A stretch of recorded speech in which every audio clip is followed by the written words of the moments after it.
আসসালামু আলাইকুম ওয়া রাহমাতুল্লাহি ওয়া বারাকাতুহু। নাহমাদুহু ওয়া নুসাল্লি আলা রাসূলিহিল কারীম, আম্মা বা'দ। ফাউযু বিল্লাহি মিনাশ শাইতানির রাজীম। বিসমিল্লাহির রাহমানির রাহিম। ইন্নামাস সাদাকাতু লিল ফুকারাই ওয়াল মাসাকিনি ওয়াল আমিলিনা আলাইহা ওয়াল মুআল্লাফাতি কুলুবুহুম ওয়া ফির রিকাব ওয়াল গারিমিনা ওয়া ফিস সাবিলিল্লাহি ওয়া ইবনিস সাবিল। সাদাকাল্লাহুল আযীম। দূরের কাছের দেশের ও প্রবাসীর যারা যেখান থেকে যুক্ত হয়েছেন আরটিভির নিয়মিত আয়োজন প্রাণ নিবেদিত প্রশ্ন করুন অনুষ্ঠানে আপনাদের পবিত্র মাহে রমাদানের শেষ দশকের শুভেচ্ছা জানাচ্ছি। আমি আব্দুল লতিফ সোহাগ গাজী। প্রিয় দর্শক, আপনাদের করা প্রশ্নের উত্তর দেওয়ার জন্য আজও আমরা একজন বিদগ্ধ আলেমী দ্বীনকে আমন্ত্রণ জানিয়েছি স্টুডিওতে। পরিচয় করিয়ে দিচ্ছি, চট্টগ্রাম আন্তর্জাতিক ইসলামিক বিশ্ববিদ্যালয়ের দাওয়া ও ইসলামিক স্টাডিজ বিভাগের সম্মানিত প্রফেসর ডক্টর মোহাম্মদ হাফিজ মাওলানা শাফিউদ্দিন মাদানী হাফিজাহুল্লাহ। আসসালামু আলাইকুম ওয়া রাহমাতুল্লাহ। ওয়ালাইকুম আসসালাম ওয়া রাহমাতুল্লাহি ওয়া বারাকাতুহু। কেমন আছেন? আলহামদুলিল্লাহ, আপনি ভালো আছেন? আলহামদুলিল্লাহ, আল্লাহ রাব্বুল আলামিন আমাদের ভালো রেখেছেন। প্রিয় দর্শক, আজকের সম্মানিত অতিথির সাথে আমরা পরিচয় হলাম। আজকের যে আলোচ্য বিষয় আমরা রেখেছি, পবিত্র মাহে রমাদানের শেষ দশকের করণীয় কাজসমূহ কী, এই সময়টিতে আমরা কী ধরনের আমলগুলোর সাথে সম্পৃক্ত থাকতে পারি এ বিষয়ে আলোচনা করব এবং একই সাথে টিভি স্ক্রিনে দেখানো নম্বরে ফোন করুন। জীবন ঘনিষ্ঠ অর্থাৎ জীবনের যেখানে কোরআন সুন্নাহর সমাধানের প্রয়োজন সেখান থেকে প্রশ্ন করুন। ইনশাআল্লাহ আমরা কোরআন সুন্নাহ এবং বিজ্ঞান ভিত্তিক আপনাদের করা প্রশ্নের উত্তর দেব।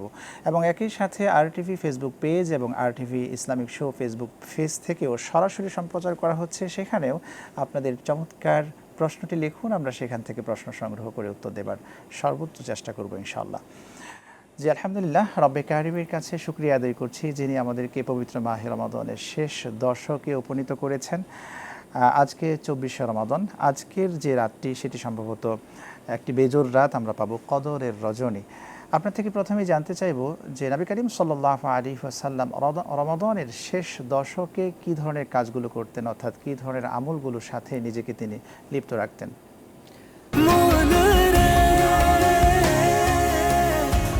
এভাবে ভরপুর বেঁচে থাকাটাই জীবন, আর জীবনের স্বাদের অনিবার্য সঙ্গী প্রাণ। বিসমিল্লাহি ওয়াসসালাতু ওয়াসসালামু আলা রাসূলিল্লাহ। সম্মানিত দর্শক শ্রোতা মণ্ডলী এবং সুপ্রিয় সঞ্চালক, রমাদানের শেষ দশকের শুভেচ্ছা জ্ঞাপন করে শুরু করছি আপনাদের সকলকে। মাহে রমাদানের শেষ দশক হলো সবচেয়ে শ্রেষ্ঠতম সময়। জি, এই শ্রেষ্ঠতম সময়ে বিশ্বনবী মুহাম্মদুর রাসূলুল্লাহ সাল্লাল্লাহু আলাইহি ওয়াসাল্লামের আমলগুলো কী ছিল সেগুলো যদি আমরা আপনাদের সামনে উপস্থাপন করতে চাই, সর্বপ্রথমে আমরা বলতে চাই যে আল্লাহ রাসূল সাল্লাল্লাহু আলাইহি ওয়াসাল্লাম শেষ দশকে সর্বাত্মক ইবাদতে নিজেকে আত্মনিয়োগ করেছেন। জি, এবং এটাকে বলা হয় আরবিতে আল ইজতিহাদু ফিল ইবাদাহ, মানে ইবাদতের ক্ষেত্রে আল্লাহকে পাওয়ার ক্ষেত্রে সর্বচেষ্টা নিয়োগ করা বা ব্যয় করা। এটা আল্লাহ রাসূল সাল্লাল্লাহু আলাইহি ওয়াসাল্লাম করেছেন। সেটা মা আম্মাজান আয়েশা রাদিয়াল্লাহু তাআলা আনহা থেকে বর্ণিত যে রমাদান প্রবেশ করলে আল্লাহ রাসূল সাল্লাল্লাহু আলাইহি ওয়াসাল্লাম আল্লাহকে পাওয়ার জন্য সর্বাত্মক চেষ্টা ব্যয় করেছেন, কিন্তু রমাদানের শেষ দশক ছিল তার চেয়েও ব্যতিক্রম। সে ব্যতিক্রমের মধ্যে আসে সুদ্দা মিজারাহু, রাসূলুল্লাহ সাল্লাল্লাহু আলাইহি ওয়াসাল্লাম কোমর বেঁধে ইবাদতে নেমে যেতেন। ওয়া আইকাযা আহলাহু, পরিবারের সদস্যদেরকেও ইবাদতের জন্য জাগিয়ে দিতেন।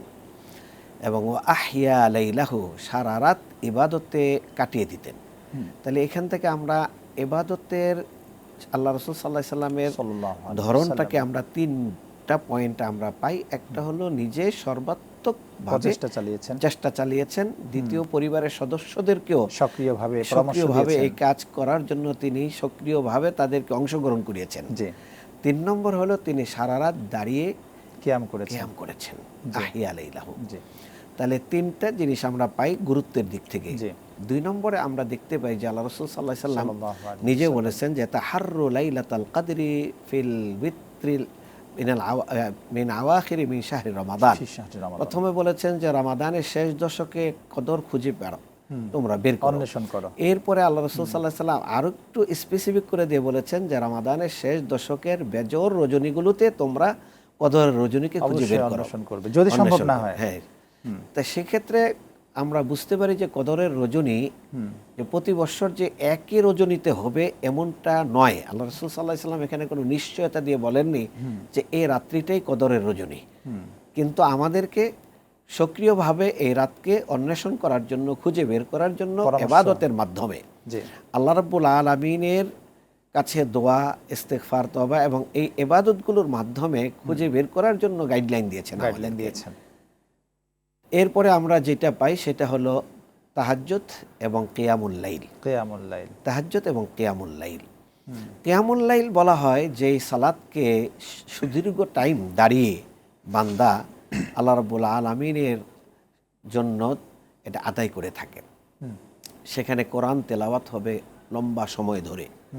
এই কিয়ামুল লাইল আল্লাহ রাসূল সাল্লাল্লাহু আলাইহি সাল্লাম আদায় করেছেন বৎসরের 12 মাসই, তারপরে রমাদানে তার ব্যতিক্রম শেষ হচ্ছে। দশকেও তিনি এটা আদায় করেছেন। ওস্তাদ, এখানে আরেকটি প্রশ্ন করে রাখতে চাই। আমাদের তাকদীরের কথা বলা হয় যে যারা এই রাত্রে রব্বে কারিমের কাছে কিয়ামুল লাইল করবেন, উদযাপন করবেন, সালাত আদায় করবেন, চাইবেন, তাদের তাকদীরের পরিবর্তন রব্বে কারিম করবেন। এই বিষয়টা সম্পর্কে যদি বলতেন। চমৎকার, আপনি গুরুত্বপূর্ণ একটা পয়েন্ট নিয়ে এসেছেন। সূরা আদ-দুখানের 3 নম্বর আয়াতে আল্লাহ রাব্বুল আলামিন বলেছেন, ফিহা ইউফরাকু কুল্লু আমরিন হাকিম ইন্না আনজালনাহু ফি লাইলাতিন মুবারাকাতিন ইন্না কুন্না মুনজিরিন ফিহা ইউফরাকু কুল্লু আমরিন হাকিম। আমি গুরুত্বপূর্ণ রজনীতে, বরকতমণ্ডিত রজনীতে কোরআন নাজিল করেছি। মাশাআল্লাহ। এই রজনীতে কি করা হয়? ইউফরাকু কুল্লু আমরিন হাকিম, প্রজ্ঞাময় গুরুত্বপূর্ণ বিষয়গুলোকে ডিস্ট্রিবিউশন করা হয় এই রজনীতে, অর্থাৎ তাকদীরকে এই রাত্রিতে আল্লাহ রাব্বুল আলামিন বান্দার জন্য বন্টন করে দিয়ে থাকেন। এটি আল্লাহ রাব্বুল আলামিন কোরআনে কারীমের এই আয়াতে বলেছেন। সেম এই আয়াতের ব্যাখ্যা হিসাবে আল্লাহ রাব্বুল আলামিন সূরা কাদারে বলেছেন, ইন্না আনজালনাহু ফি লাইলাতিল কদর, আমি কোরআন নাজিল করেছি কদরের রজনীতে। তো কদরের রজনীতে কোরআন নাজিল করেছি, তাহলে একটা হাদিসে এসেছে বান্দা যখন মাতৃগর্ভে ব্রণ অবস্থায় তার 120 দিন বয়স হয়, তখন আল্লাহ রাব্বুল আলামিনের পক্ষ থেকে একজন ফেরেশতা পাঠানো হয়। সে ফেরেশতা তার হায়াত, তার কতদিন বেঁচে থাকবেন, আয়ু, তার রিজিক, তার ভালো মন্দ সব কিছু লিপিবদ্ধ করে দিয়ে থাকেন। সব কিছু লিপিবদ্ধ করে, তাহলে এটা জীবনের একটা আয়ু এবং তাকদীর এখানে বন্টিত হয়ে গেল। আচ্ছা, আমরা এই বিষয়ে আরও আলোচনা শুনবো ইনশাল্লাহ। একটা বিরতি নিয়ে আসি।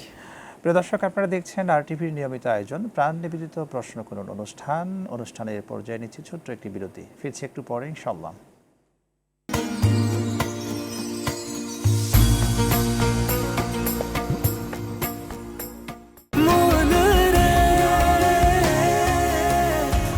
এভাবে ভরপুর বেঁচে থাকাটাই জীবন, আর জীবনের স্বাদের অনিবার্য সঙ্গী প্রাণ।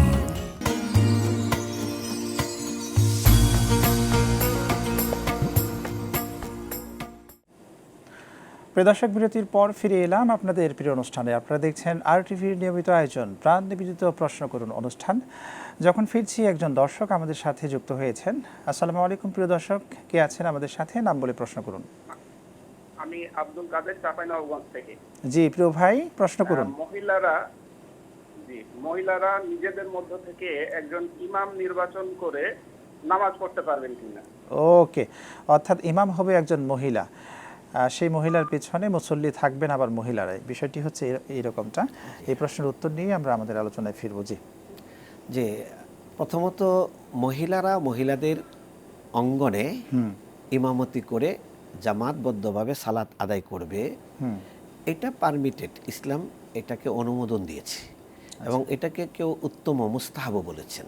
এটা জায়েজ এবং মুস্তাহাব। মহিলাদের মধ্যে থেকে ইমাম হতে পারবে। তার যদি ইমামতির কোয়ালিটি থাকে, সালাত বিশুদ্ধ, তেলাওয়াত সহ সালাতের যে সকল ইমামতির গুণাবলী যেগুলো আছে সেগুলো থাকলে মহিলাদের মধ্যে থেকে একজন ইমাম নিয়োগ করে তার পিছনে সকলে সালাত আদায় করতে পারবে। সেক্ষেত্রে সিস্টেমের একটু ভিন্নতা আছে দুইটা। একটা জিনিস হলো মহিলারা যে ইমামকে সামনে দাঁড় করাবে না আলাদাভাবে। আচ্ছা আচ্ছা, মহিলাদের কাতারের মাঝখানে ইমাম সাহেব দাঁড়াবেন। আচ্ছা, এক। দুই নম্বর হলো মহিলাদের কেরাতের আওয়াজ তাদের পরিমণ্ডলে সীমাবদ্ধ থাকবে। সেই আওয়াজ বাহিরে অন্য কোনো পুরুষ বা মানুষরা শুনতে পারে মতো করে সে আওয়াজ করবে না। আচ্ছা, এই দুইটা শর্ত সাপেক্ষে সালাত আদায় করতে পারবে। এবং আমি একটা বর্ণনা তুলে ধরছি উম্মে আতিয়া রাদিয়াল্লাহু তাআলা আনহা। তিনি আল্লাহ রসুল সাল্লাহ সাল্লামকে বললেন, ইয়া রাসূলুল্লাহ, সাল্লাল্লাহু আমি তো সব সময় মসজিদে যেতে পারি না। মসজিদে নববী থেকে একটু দূরে ছিলেন, তার বাড়ি ছিল। তখন আল্লাহ রসুল সাল্লাহ সাল্লাম বললেন যে তুমি তোমার পরিবারের সদস্য এবং আশেপাশে যারা আছে তাদের কিনে তুমি এখানে জামাতে সালাত আদায় করবে তোমার ঘরে। তখন তিনি ঘরে একটা জায়গা প্রস্তুত করলেন। রাসূল সাল্লাল্লাহু আলাইহি সাল্লাম সেখানে নিজেও 2 রাকাত সালাত আদায় করে জায়গাটিকে তিনি মানে সালাতের জন্য অনুমোদন করে দিয়েছেন। আচ্ছা। এবং সেখানে একজন পুরুষ সাহাবাকেও আজান দেওয়ার দায়িত্ব দেওয়া হয়েছে। অর্থাৎ এখন কথা হলো যে পুরুষ যদি আজান দেয়, মহিলাদের জন্য আজান দেওয়ার অনুমতি নেই। আচ্ছা। তো পুরুষ আজান দিলে তিনি সালাত কোথায় আদায় করেছেন? হয়তো তার সালাত আদায়ের মতো ইমামতির সেই কোয়ালিটি ছিল না, অথবা তিনি সালাত আদায়ের জন্য মসজিদে নববীতে চলে গিয়েছেন আজানের দায়িত্বটা পালন করে দিয়ে। সেভাবে এটার উত্তর দেওয়া হয়ে থাকে। তবে মহিলাদের সালাত জামাতের সাথে আদায় করার এই বিষয়টি শরিয়া সম্মত এবং দালিলিক বিষয়। না, এই বিষয়ে হচ্ছে আমাদের সমাজে একটা বিভ্রান্তি রয়েছে যে না, মহিলারা ইমামতি করতে পারবে না। তাহলে মহিলারা ইমামতি করতে পারবে মহিলাদের জন্য শুধু? অবশ্যই মহিলারা মহিলাদের জন্য ইমামতি করতে পারবে। তা না হলে তো মহিলাদের সালাতের যে আল্লাহ রাসূল সাল্লাল্লাহু আলাইহি সাল্লাম বললেন যে জামাতে সালাত আদায় করলে 27 গুণ বেশি সওয়াব হবে, তাই মহিলাদেরকে এই সওয়াব প্রয়োজন আছে না? যে আমরা উত্তর পেয়েছি। জাযাকাল্লাহ। একজন দর্শক যুক্ত হয়েছেন আমাদের সাথে। আসসালামু আলাইকুম। প্রিয় দর্শক, কে কোথা থেকে যুক্ত হয়েছেন নাম বলে প্রশ্ন করুন। হুজুর আসসালামু আলাইকুম। হুজুর ওয়া আলাইকুম সালাম। কুমিল্লা ধর্মপুর থেকে। জি প্রিয় মাসুম ভাই, প্রশ্ন করুন। হাদিসে আসে যে একজন বৃদ্ধ মহিলা একটি বিড়ালকে বেঁধে রেখে খাবার দিত না, আল্লাহ মহিলাটিকে দুজকে পাঠাইলেন। এই হাদিসটি দ্বারা আমাদেরকে কি বার্তা দিতেছে, এর গুরুত্ব কি হাদিসটি? আসসালামু আলাইকুম। ওয়ালাইকুম সালাম। জি, আপনার প্রশ্নের উত্তরেই যাব। হাদিসে যে মহিলাটা বিড়ালটাকে বেঁধে রেখে খাবার দিত না এবং পরবর্তীতে তার নামে জাহান্নামের একটি ঘোষণা আসছে, যদি আপনি বলতেন এর মাধ্যমে কি বোঝানো হচ্ছে? প্রথমত এই ঘটনাটা কতটুকু বিশুদ্ধ এই বিষয়টা আমার কাছে খুব স্পষ্ট না। আচ্ছা আচ্ছা। কিন্তু আমরা মানবিক দৃষ্টিকোণ থেকে যে বিষয়টা বুঝি যে কোনো পশু প্রাণী কোনো কিছুকে কষ্ট দেওয়া, এটা কোনো অবস্থাতে ইসলাম স্বীকৃতি দেয় না, বরং এটাকে ইসলাম নিন্দা করে এবং গুনাহের কাজ বলে এটাকে আখ্যায়িত করা হয়। কারণ আল্লাহ রাব্বুল আলামিনের কোনো জীবকে যদি কেউ দয়া করে, ইরহামু মান ফিল আরদি ইয়ারহামুকুম মান ফিস সামা, পৃথিবীবাসীর উপর তুমি রহম করো, আকাশবাসী তোমার উপর দয়া করবে। তাহলে আকাশবাসী হলেন আল্লাহ রাব্বুল আলামিন, আল্লাহ তোমার উপর দয়া করবে তুমি যদি পৃথিবীবাসীর উপর সদয় হও। আমরা এই ক্ষেত্রে একটা বিশুদ্ধ রেওয়ায়েত পাই, বর্ণনা পাই যে বনী ইসরায়েলের জনৈক মহিলা বেশ্যাবৃত্তিতে লিপ্ত ছিল, অবৈধ কাজে। গভীর রজনীতে সে ফিরছে আর একটা কুয়ার পাশ দিয়ে যাচ্ছিল, দেখছে যে পানির পিপাসায় একটা কুকুর সেখানে সে খুব কাতর হয়ে আছে। আচ্ছা। তখন মহিলাটি দেখলো যে এই কুকুরটার প্রাণ বাঁচাইতে হলে তাকে এখনই পানি পান করানো দরকার। তখন তিনি পানি পান করানোর জন্য আশেপাশে কোনো পাত্র অথবা বালতি খুঁজে পাননি। আচ্ছা। তখন পায়ের মোজা খুলে, চামড়ার মোজা খুলে তার গায়ের ওড়না দিয়ে রশি বানিয়ে তিনি কুয়া থেকে পানি উঠায়া এই কুকুরের প্রাণ রক্ষা করেছিলেন। এই জন্য আল্লাহ রাব্বুল আলামিন তার জন্য জান্নাতের সুসংবাদ দিয়েছেন। মাশাআল্লাহ, সুবহানাল্লাহ। তাহলে বোঝা গেল যে কোনো পশুকে কষ্ট দেওয়া যাবে না, বরং সদয় হইতে হবে আমাদের সকলের উপর। জি, শুকরান, অসংখ্য ধন্যবাদ। খুব চমৎকার একটি প্রশ্নের উত্তর দিয়েছেন আপনি। একজন দর্শক আমাদের সাথে আছেন। আসসালামু আলাইকুম। প্রিয় দর্শক, কে কোথা থেকে নাম বলে প্রশ্ন করুন। নাম মোহাম্মদ ওয়ারেস আলী। জি জি প্রিয় ভাই, প্রশ্ন করুন। বইতে পারা আমরা মসজিদে তারাবির নামাজ পড়ি, ছেলে মানুষ, এবং ওনার সাথে মহিলারাও পড়ে, এটা কি পড়া যাবে? ওকে, থাকুন আমাদের সাথে, আপনার প্রশ্নের উত্তরে যাব ইনশাআল্লাহ। জি, মহিলারা কি তারাবির সালাত পুরুষদের সাথে পড়তে পারবে কিনা? খুবই খুবই প্রাসঙ্গিক প্রশ্ন আমরা মনে করছি, কারণ যেই জিনিসটা আমাদের সমাজে প্রশ্ন কেন হচ্ছে যে এটাকে আমরা স্বাভাবিকভাবে নিচ্ছি না। পরিবেশ না থাকার কারণে। হ্যাঁ, পরিবেশ না থাকার কারণে আমাদের সব সময় আমাদের আমলের মানদণ্ড হলেন মুহাম্মদুর রাসূলুল্লাহ সাল্লাল্লাহু আলাইহি ওয়াসাল্লাম। আল্লাহ রাসূল সাল্লাল্লাহু আলাইহি ওয়াসাল্লামের পিছনে মসজিদে সালাত আদায় করেছেন যারা, সবার আগে সারিবদ্ধ হয়েছে এক নম্বরে পুরুষ যারা আছেন, 2 নম্বরে সারিবদ্ধ হয়েছে শিশুরা যারা আছে। হ্যাঁ, মানে পুরুষদের মধ্যে যারা আমাদের দেশে যাদেরকে আমরা হিজড়া বলি তাদের জন্য, আর 3 নম্বরে হলো শিশুরা, আর 4 নম্বরে হলো মহিলারা সারি তাদের। তাহলে বোঝা গেল যে মসজিদে মহিলাদের জন্য একটা জায়গা আল্লাহ রাসূল অনুমোদন করে রেখে গিয়েছেন। এবং এই অনুমোদিত জায়গায় রাসূল সাল্লাল্লাহু আলাইহি সাল্লামের মহিলা সাহাবারা প্রায় সকলেই আল্লাহ রাসূলের ইমামতিতে অথবা আল্লাহ রাসূলের পরবর্তীতে খোলাফায়ে রাশিদিনের ইমামতিতে সালাত আদায় করেছেন। তার মধ্যে যারা সালাত আদায় করেছেন আমাদের মায়েরা যারা আছেন অবশ্যই আদায় করা যাবে, এই ক্ষেত্রে কোনো কনফিউশন নেই। ফিরে আসবো ইনশাআল্লাহ। প্রিয় দর্শক, আপনারা দেখছেন আরটিভির নিয়মিত আয়োজন প্রাণ নিবেদিত প্রশ্ন করুন অনুষ্ঠান। এ পর্যায়ে আরও একটি বিরতি নিচ্ছি, আমাদের সঙ্গেই থাকুন, ফিরছি একটু পরে ইনশাআল্লাহ।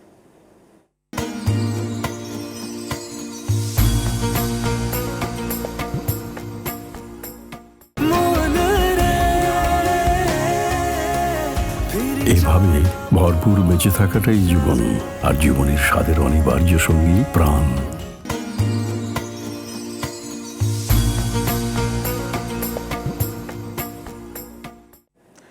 প্রিয় দর্শক, বিরতির পর ফিরে এলাম আপনাদের প্রিয় অনুষ্ঠানে। আপনারা দেখছেন আরটিভির নিয়মিত আয়োজন প্রাণ নিবেদিত প্রশ্ন করুন অনুষ্ঠান। আজকের অনুষ্ঠানে আমরা আলোচনায় আছি রমাদানের শেষ দশকের করণীয় বিষয় নিয়ে। আমাদের সাথে একজন দর্শক যুক্ত হয়েছেন। আসসালামু আলাইকুম। প্রিয় দর্শক, কে কোত্থেকে যুক্ত হয়েছেন নাম বলে প্রশ্ন করুন। ওয়ালাইকুম আসসালাম ওয়া রাহমাতুল্লাহ। আমি চাঁপাইনবাবগঞ্জ শেখগঞ্জ থেকে। জি, প্রশ্ন করুন। আমাদের বাড়ির পাশে মসজিদ আছে, এখন মসজিদে যে ইমাম, আমি ওনাকে বলি যে দেখেন আল্লাহ সর্বত্র বিরাজমান। প্রশ্নটা কি? প্রশ্নটা সংক্ষেপে প্রশ্ন করুন। হ্যাঁ, প্রশ্নটা এটা হচ্ছে যে আল্লাহ, তিনি বলেন যে আল্লাহ সর্বত্র বিরাজমান, তো আমি ওনাকে নিষেধ করি। তারপরে কিছু কোরআনের আয়াত দিয়েও তাকে মানে বলি, কিন্তু সে কোনোভাবেই বুঝতেছে না। এখন তার পিছনে আমার নামাজ হবে কিনা আমাদের, এটা আর কি জানার জন্য আর কি। ওকে, আপনি থাকুন আমাদের সাথে, আপনার প্রশ্নের উত্তরে যাচ্ছে যে প্রশ্নটি করেছেন। প্রথমত আল্লাহ রাব্বুল আলামিন কোথায় আছেন এমন একটি প্রশ্ন এক মহিলা সাহাবিয়াকে আল্লাহ রাসূল নিজে করেছিলেন।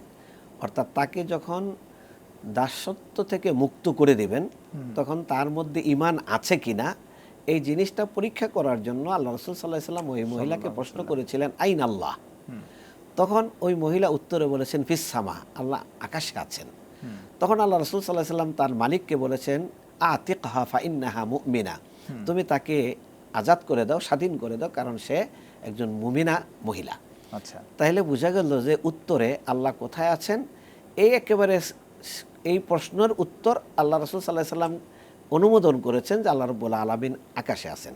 এবার কোরআনকে যদি আমরা প্রশ্ন করি আল্লাহ কোথায় আছেন, আর রহমান আলাল আরশে ইস্তাওয়া, আল্লাহ রাব্বুল আলামিন আছেন আরশে।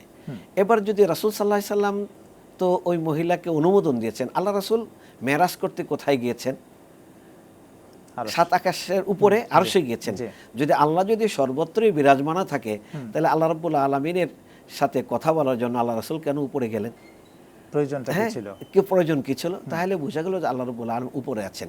কোরআনে কারীমে বান্দার আমলগুলোকে আল্লাহর কাছে সমর্পণ করা হয় সপ্তাহে বৃহস্পতিবার এবং সোমবার। সেখানে আল্লাহ রাব্বুল আলামিন বলছেন, ইলাইহি ইয়াসআদুল কালিমুত তাইয়্যিবু ওয়াল আমালুস সালিহু ইয়ারফাউ, আল্লাহর কাছে উপরে উঠে যায় তোমাদের নেক আমলগুলো এবং তোমাদের ভালো কাজগুলো। হ্যাঁ, তাহলে উপরে উঠে মানে আল্লাহ রাব্বুল আলামিনের কাছে সেগুলোকে নিয়ে যাওয়া। বলা হচ্ছে যে সর্বত্র, মানে সব জায়গায় আল্লাহ রাব্বুল আলামিন আছে, সর্বত্র আল্লাহ বিরাজমান। এটা আহলে সুন্নাহ ওয়াল জামাআহ বা সত্যনিষ্ঠ যে দল, আল্লাহ রাসূল সাল্লাল্লাহু আলাইহি ওয়াসাল্লাম যে দলের ব্যাপারে সাক্ষী দিয়েছেন যে এই দল আমার দল, সেই দলের আকীদার অন্তর্ভুক্ত না। আচ্ছা, আমরা উত্তর পেয়েছি, কিন্তু দর্শক যুক্ত হয়েছেন। আসসালামু আলাইকুম। প্রিয় দর্শক, কে কোথা থেকে যুক্ত হয়েছেন নাম বলে প্রশ্ন করুন।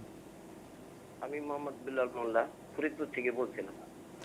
জি, একটু লাউডলি বলতে হবে, প্রশ্নটি করুন। আমি মোহাম্মদ বিলাল মোল্লা, ফরিদপুর থেকে প্রশ্ন করছি। জি, হ্যাঁ হুজুর, আমার প্রশ্নটা হলো, মসজিদে 2টা ফ্যান দিছে এক ব্যক্তি, ধনী ব্যক্তি, কিন্তু সে সুদ ঘুষ খায়, কিন্তু ওই মসজিদের ফ্যান দুটা কি মসজিদ লাগানো জায়েজ হবে কিনা? ওকে, আপনি থাকুন, আপনার প্রশ্নের উত্তরেই যাব। প্রিয় দর্শক, চমৎকার একটি প্রশ্ন করেছেন। আমাদের সমাজে এমনটা আছেন যে অনেকে দুর্নীতি, সুদ, ঘুষের সাথে লিপ্ত আছেন, কিন্তু মসজিদ মসজিদ মাদ্রাসায় দান করেন, এই ক্ষেত্রে 2টি ফ্যান দান করেছেন, সেই ফ্যান লাগানো যাবে কিনা, সেই ফ্যানের হাওয়া খাওয়া যাবে কিনা? প্রভাই আমি বলবো যে কোন ব্যক্তি কোনভাবে তার ইনকাম করে, হয়তো বাহ্যিকভাবে সে কিছু অন্যায় ইনকাম তার আছে, কিছু তো হালাল ইনকামও তার আছে। তা আপনি যেটা সে দান করলো আমরা ধরে নিব যে সে হালাল ইনকাম থেকে এই দানটা সে করেছে। যেহেতু তারও জানা আছে যে জাকাতের টাকা মসজিদে ব্যয় করা যায় না, অন্যায় অপরাধে ইনকাম করা টাকা মসজিদে ব্যয় করা যায় না, মসজিদে ব্যয় করতে গেলে নিজের হালাল ইনকামের টাকাকেই ব্যয় করতে হয়। অতএব ব্যক্তির তো 100% ইনকাম হারাম হয় না, তার আমরা নিজেরাও জানি না তার অবস্থা কি। হ্যাঁ, তারপর আমরা জানি না একজন ব্যক্তির সকল ইনকাম সোর্স সম্পর্কে আমাদের জানা নেই। অতএব মানুষ সম্পর্কে আমরা সুধারণা পোষণ করব, খারাপ ধারণা পোষণ করব না। আল্লাহ রাসূল সেই মর্মে বলছেন যন্নু বিল মুমিনিনা খায়রা, একজন মুমিন ভাই সম্পর্কে তুমি সঠিক বা বিশুদ্ধ ধারণা তুমি করবে। এখানে একটা কি প্রশ্ন থেকেই যায় না যে আমি যখন হালাল পন্থায় ইনকাম করব না, হারাম পন্থায় ইনকাম সোর্স আসে, তখন সেই হারাম পন্থায় ইনকাম সোর্স যদি হালাল পন্থায় ইনকামের মধ্যে আমি শামিল করি, সেক্ষেত্রে সব ইনকাম কি নষ্ট হয়ে যাবে না? সব ইনকাম নষ্ট হওয়া না হওয়ার বিচারটা আল্লাহ রাব্বুল আলামিন করবেন, কিন্তু এই বিচারটা আমরা করতে পারবো না। আমরা যদি এরকম বিচার করতে চাই সমাজের মধ্যে একটা বড় ধরনের সংঘর্ষ তৈরি হয়ে যাবে। এবং এটা আমরা চাই যে সমাজটা একটা শান্তিপূর্ণ পরিবেশে পরিচালিত হোক। আমরা সাদৃশ্যগুলো খুঁজবো, ভালো দিকগুলো, ভালো দিক দিয়ে খুঁজবো। জি জি, আমরা আমাদের আলোচনায় ছিলাম তাকদীর সম্পর্কে। আপনাকে একটা প্রশ্ন করেছিলাম, আপনি বলেছেন এই রাতে মূলত আমাদের প্রোগ্রামগুলো লিখা হয়। আমাদের সমাজে একটা বিষয় ধারণা আছে যে আমাদের জন্ম মৃত্যু সব কিছু রব্বে কারিম আগে থেকে নির্ধারণ করে রেখেছেন। এরপরে আরেকটি ধারণা আছে যে আমি জান্নাতে যাব না জাহান্নামে যাব, সেটাও রব্বে কারিম আগে থেকেই তৈরি করে রেখেছেন।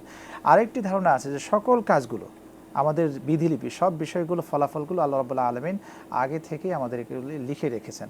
তাহলে মানুষের মধ্যে এই একটা কিন্তু ধারণা তৈরি হচ্ছে যে তাহলে আমি যে ভালো কাজ করব না খারাপ কাজ করব, সব কিছু তো আল্লাহ রাব্বুল আলামিন আগে থেকেই লিখে রেখেছেন, তাহলে আমি কেন এই ভালো কাজটা করতে যাব, কষ্টের কাজটা করতে যাব? এরকম কিন্তু একটা বিষয় রয়েছে। খুব সংক্ষেপে যদি দিতেন। প্রথমে আমি আগের প্রশ্নটার একটু কয়েক সেকেন্ড, আচ্ছা তাহলে প্রথমে বলবো যে তাকদীর, আমি বান্দা আল্লাহ কি তাকদীর লিখে রেখেছেন আমি কি জানি? আমাকে আল্লাহ রাব্বুল আলামিন বলেছেন তুমি কাজ করো। এইজন্য আল্লাহ রাসূল হাদিসে বলছেন আলকাইয়িসু মান দানা নাফসাহু আমিলা লিমা বাদাল মাউত, বুদ্ধিমান সেই নিজেকে তুচ্ছ জ্ঞান করবে আর মৃত্যুর পরবর্তীর জন্য সে আমল করে যাবে। তাহলে আমার আপনার দায়িত্ব হলো আমল করে যাওয়া। আমার ব্যাপারে আল্লাহ তার ইলমের আলোকে কি লিখে রেখেছেন এটা অ্যানালাইসিস করা আমার দায়িত্ব না। 1 2 নম্বর হলো তাকদীর পরিবর্তন হয় কিভাবে? দোয়া, লা ইউরাদ্দুল কদরু ইল্লা বিদ-দুআ। তাহলে তাকদীর পরিবর্তনের একটা সুযোগ আল্লাহ রেখেছেন। অসংখ্য ধন্যবাদ, খুব চমৎকার আপনি আলোচনায় ছিলেন। প্রিয় দর্শক, আমরা আজকে আলোচনা করলাম তাকদীর সম্পর্কে এবং একই সাথে রমাদানের শেষ দশকের আমল সম্পর্কে। ইনশাআল্লাহ রব্বে কারিম আমাদেরকে রমাদানের শেষ দশকের আমলগুলো যথার্থ করার তৌফিক দান করে দিন। আমিন। আজ এই পর্যন্ত, আল্লাহ হাফেজ। আসসালামু আলাইকুম ওয়া রাহমাতুল্লাহি ওয়া বারাকাতুহু।